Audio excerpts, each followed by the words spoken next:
Bandit Hileg Yesu Kariso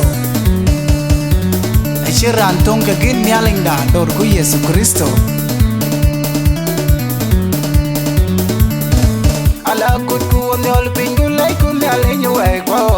Reko nyol pingu lay ku nyalinyo ay kwa Reko nyol pingu lay ku nyalinyo lang Ala tuku nyol pingu lay ku nyalinyo piedo Tuku nyol pingu lay ku nyalinyo ay kwa Tuku nyol pingu lay ku nyalinyo lang Ala jat ku wajin nyal ku lay ku nyalinyo ay kwa Jat ku wajin nyal ku lay ku nyalinyo ay kwa Jat ku wajin nyal ku lay ku nyalinyo lang Ala kajin kolbi an ben la tan dogta balage nana rimko balage nana rimmo balage nana rimpo balage nana rimgo kuyen langaran geria de rantol Yesu Ala kajin kolbi an ben la tan dogta balage nana rimko balage nana rimmo balage nana rimpo balage nana rimgo kuyen langaran geria de rantol Yesu Ala Yesu yen koy konyo terelin bainire yen koy waro terelin Yesu yen koy konyo terelin bainire yen koy konyo terelin Yesu yen koy konyo terelin bainire yen koy waro terelin Yesu ja koy go konyino bainire ja koy go konyino wama bainire ja koy go konyino Yesu ja koy go konyino nyan kai bainire ja koy go konyino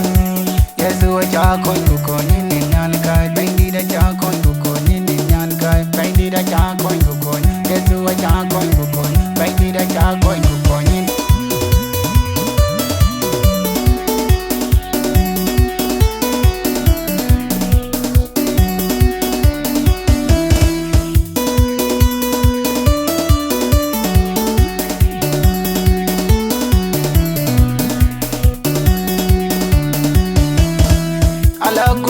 Nyol pingu lay ku nyalinyo ay kwa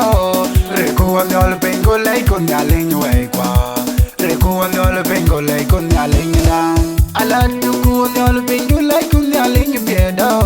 Tuku nyol pingu lay ku nyalinyo ay kwa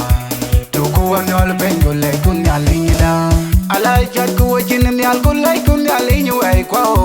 Jat ku wajin nyal ku lay ku nyalinyo ay kwa Jat ku wajin nyal ku lay ku nyalinyo lang Ala kajin kolbi an ben la tan dogta balage nana rimko balage nana rimmo balage nana rimpo balage nana rimgo kuyen langaran geria de rantol Yesu Ala kajin kolbi an ben la tan dogta balage nana rimko balage nana rimmo balage nana rimpo balage nana rimgo kuyen langaran geria de rantol Yesu Ala Yesu yen koy konyo terelin bainire yen koy waro terelin Yesu yen koy konyo terelin bainire yen koy konyo terelin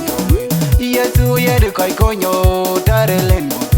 bainire yen koy waro terelin Yesu ja koy go konyino bainire ja koy go konyino wama bainire ja koy go konyino Yesu ja koy go konyino nyan kai bainire ja koy go konyino Yesu ja koy go konyino nyan kai bainire ja